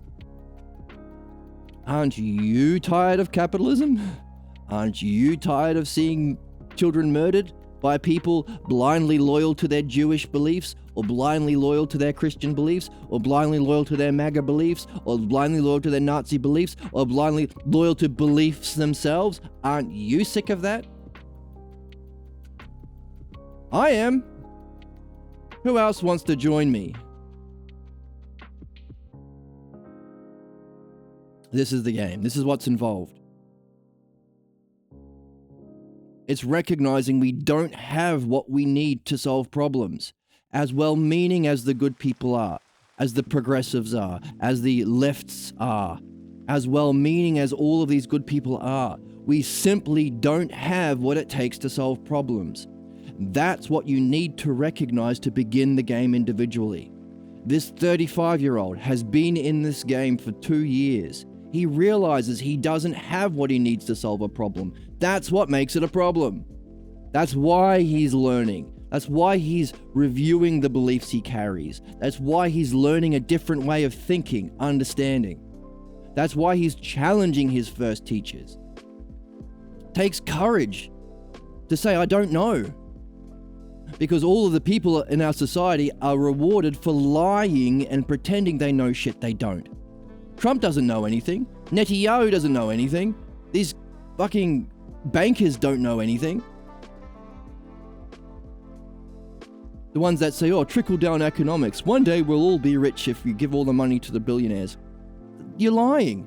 Elon Musk pretended he knew stuff. I'm the best Diablo player in the world and I know all about rockets and I know... You don't know anything. You're a rich kid who bought everything. While lying that you're Iron Man, the smartest man in the Marvel Cinematic Universe. So if that's the conditions that we are in, where people are rewarded for lying and acting against the... Hey, who earns the most money in business? The most harmful. Laying off the employees, buying a good company and breaking it down for parts. Equity firms. So given our conditions of being born into this part of epoch of history, it takes courage to say, I don't know. And we don't know. The left don't have the answers to address the savagery and the tyranny and the fascism of the right. They don't. Good. Now we have what it takes to learn something new. Now you can say, well, actually, it's not something new.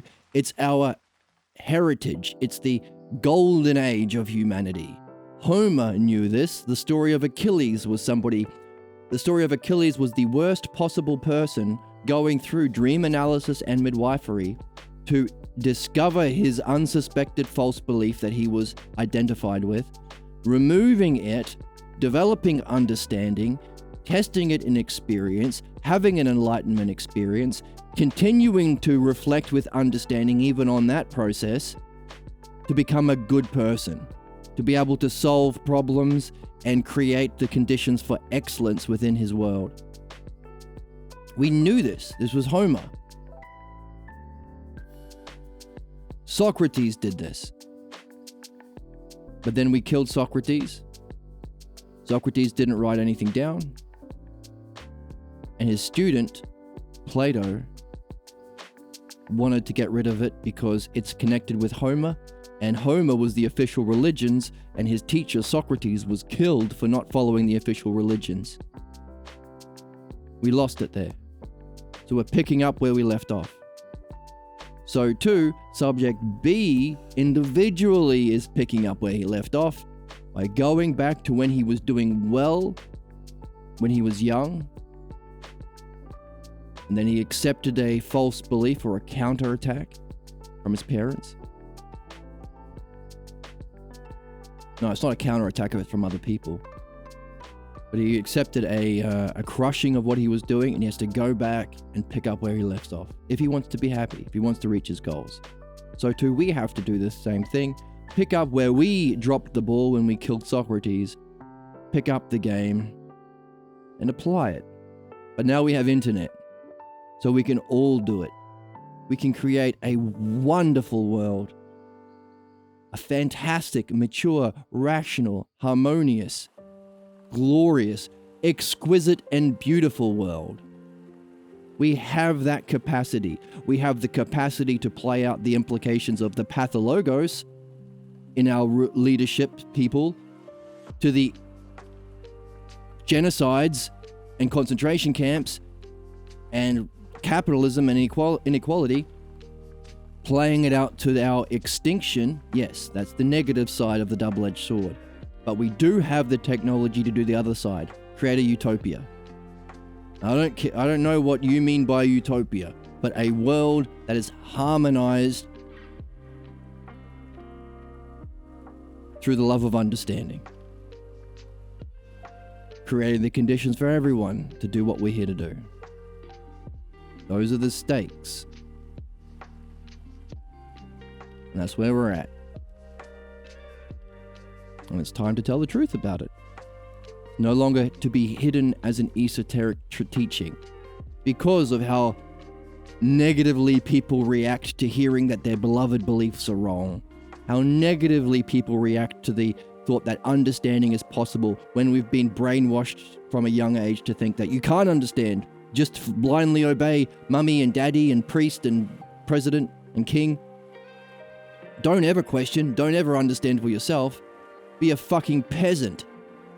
Abused by us. Challenging that deep teaching that goes back through generations, all the way back to caveman times, can cause a negative reaction. So it used to be an esoteric teaching. You had to really prove your salt before we shared this information. No time for that anymore because of the stakes. Time to just tell the truth. Encourage the best people to be their best selves. Go through this process. Feel what it takes to go through this process. Master it as an art and turn around and share it with the world. Because on one side we could have extinction, on the other side we could have a utopia. It's up to us. Take a break. Be right back.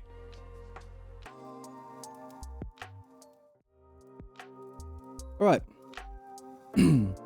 With those four things in mind, individual, midwife, the art itself, and the implications for our world, let's take these with us as we continue to read and wonder about the stakes. What stakes did this guy have to get into this game?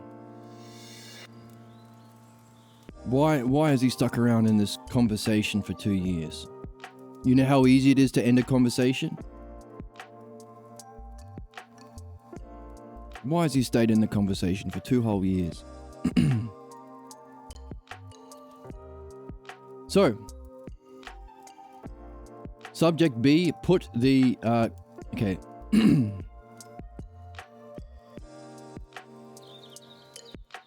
When directed to reflect on a time when it was a particularly intense feeling state, since childhood, he recalls an episode with his father, where he reviewed that he had reviewed already, so it's not a one-off thing.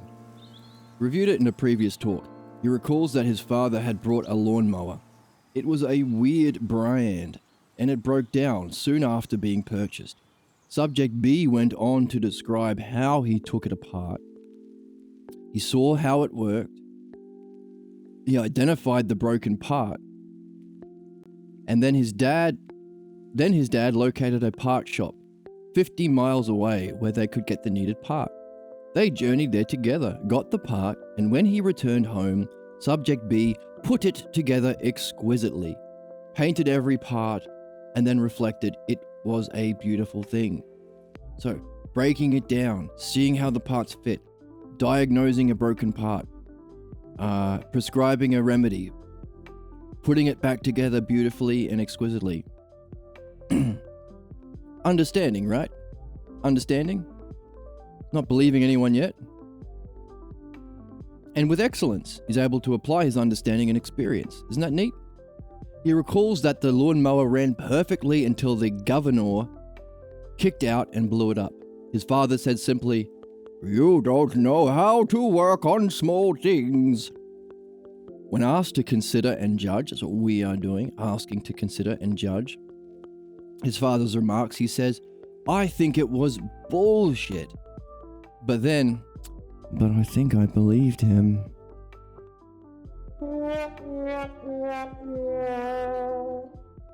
Why? We ask as a midwife, isn't it true? And then he was asked to, explore what test could be applied to determine whether he knows how to work on small things or not. Whether you know how to do that. He responds that while he knows he passed that test, it was tough to believe.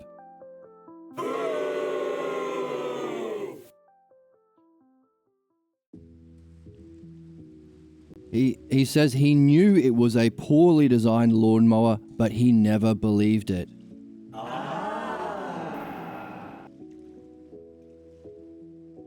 He continues to work on mechanical things and says that he feels extremely accomplished when he can do something that is mechanical and precise. When asked how he understands what he is doing, he says, "I'm trying to prove him wrong." He was then asked to review the lawnmower scene to see if he could prove his father wrong. He recalls that he took it apart, saw what was wrong, understood how the damaged part functioned, and explained it to his father. And that after they drove 50 miles on his information to get new parts, the shop owner brought the part to him. Who's ruling his soul? To verify, not to his father. He felt the trip with his father was a high because its success depended upon himself. Then, having repaired the machine, it appeared better than it was before, since he says he painted every part exquisitely and it worked perfectly. It started with one pull. He recognized his father's involvement in many of these stages, but not during the final testing. He concludes his father was wrong. He was reminded by the midwife that they both knew who was wrong. They both knew it. So this is another part of midwifery. This is one of the aspects to keeping the belief is saving the teacher. He didn't know what he was doing. We have to remind them, yes, he knew what was going on here. You can't play the big innocents if you want truth.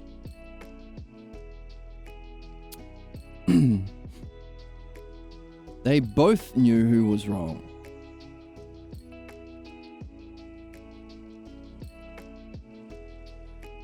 And he replies, "Well, when you said that, you know what hit me? I knew when we first started to try to find parts that there was a problem in the basic design of that machine." And he adds that they both knew it was poorly designed lawnmower. It was a weird one, but it was purchased because it was a good deal.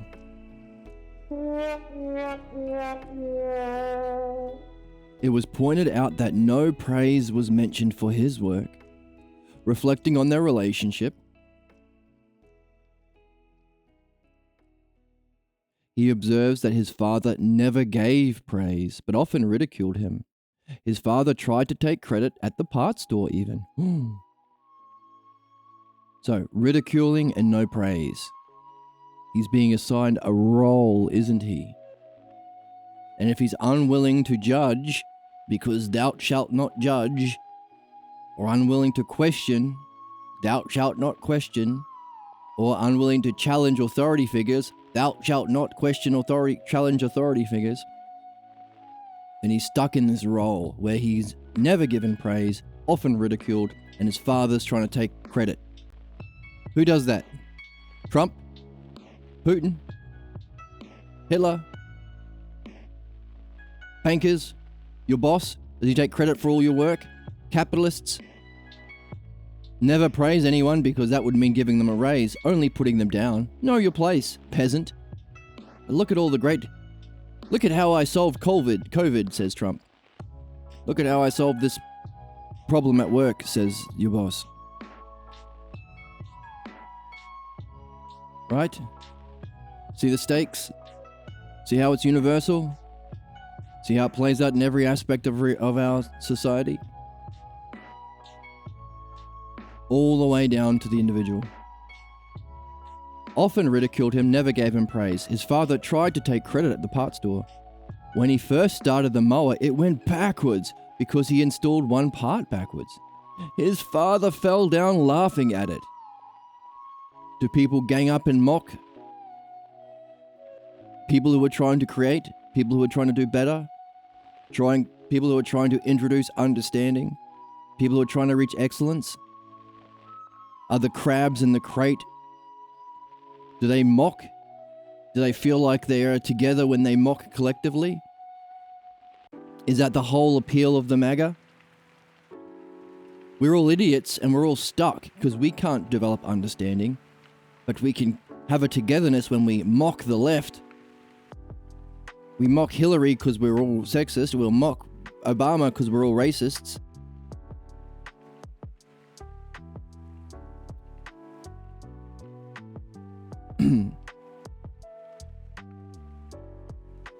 His father fell down laughing at it.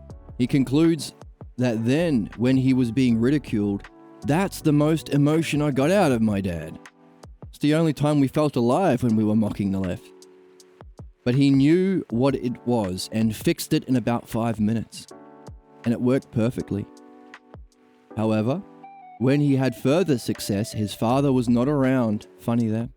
And he was asked to reflect on the curious fact that when we believe something contrary to fact, there must be something important going on. What's going on? Why do we as sentient beings believe things contrary to fact? What's going on? Any fact.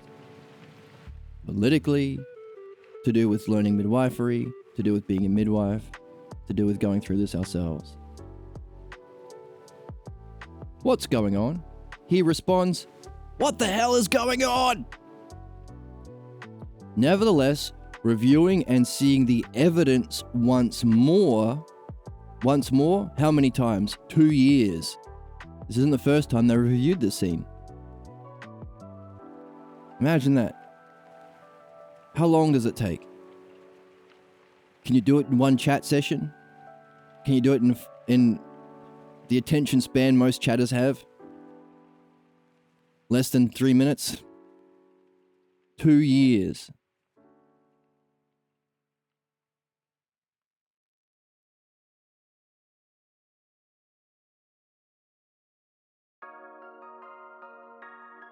Can you do it in one 20-minute timed debate on a YouTube channel, slop channel?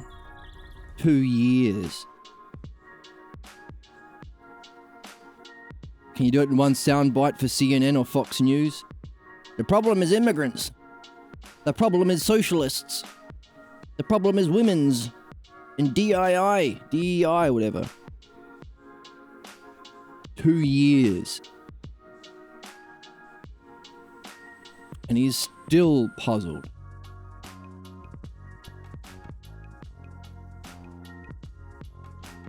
What the hell is going on, he says. Nevertheless, reviewing and seeing the evidence once more, let's highlight that once more.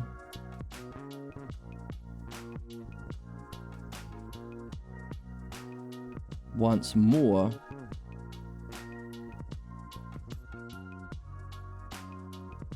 Give it a lovely purple. Seeing the evidence once more, reviewing and seeing the evidence once more, he simply says, I still believe it.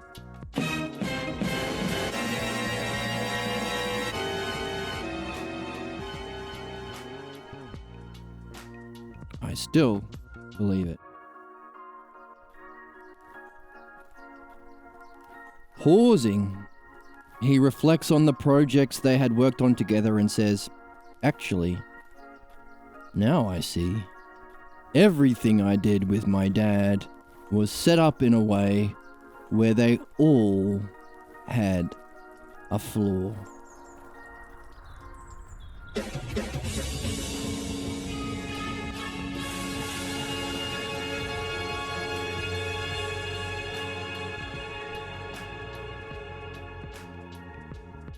Two years to have that insight, 2 years of this sort of integrity, 2 years of this sort of open-mindedness, 2 years of this sort of courage, 2 years of the midwife's patience, the midwife's grace, the midwife's time. 2 years. 2 years of asking the same sorts of questions. 2 years to have this insight that every time he worked with his dad, they were all a con. They were all set up to have a flaw.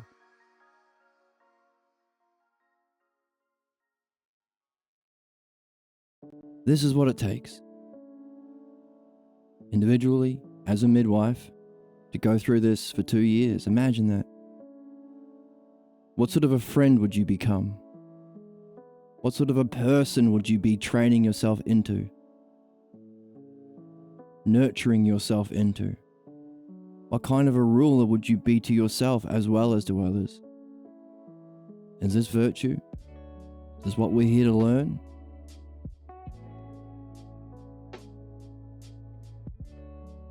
What sort of world could we have if we spent 2 years doing this at every day, every person?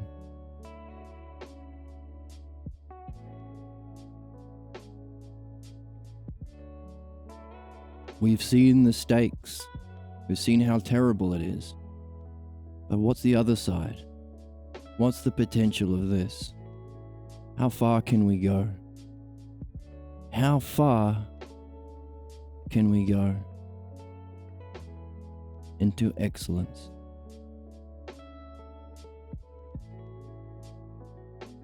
On that, thank you so much for joining me.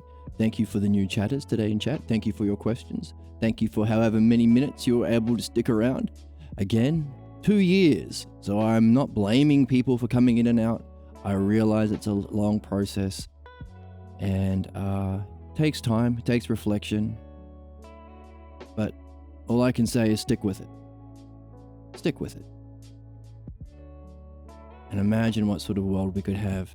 What sort of being you can be in this life, in your relationships, and beyond this life, if you did stick with it. Feel free to like and subscribe on YouTube. Feel free to follow on Twitch and join the Discord if you want a notification when we go live, and if you want to share your thoughts and insights and maybe meet up with other cool people to practice this art yourself, to begin a 2-year-long relationship maybe. Thank you once again, and I'll see you in the next one.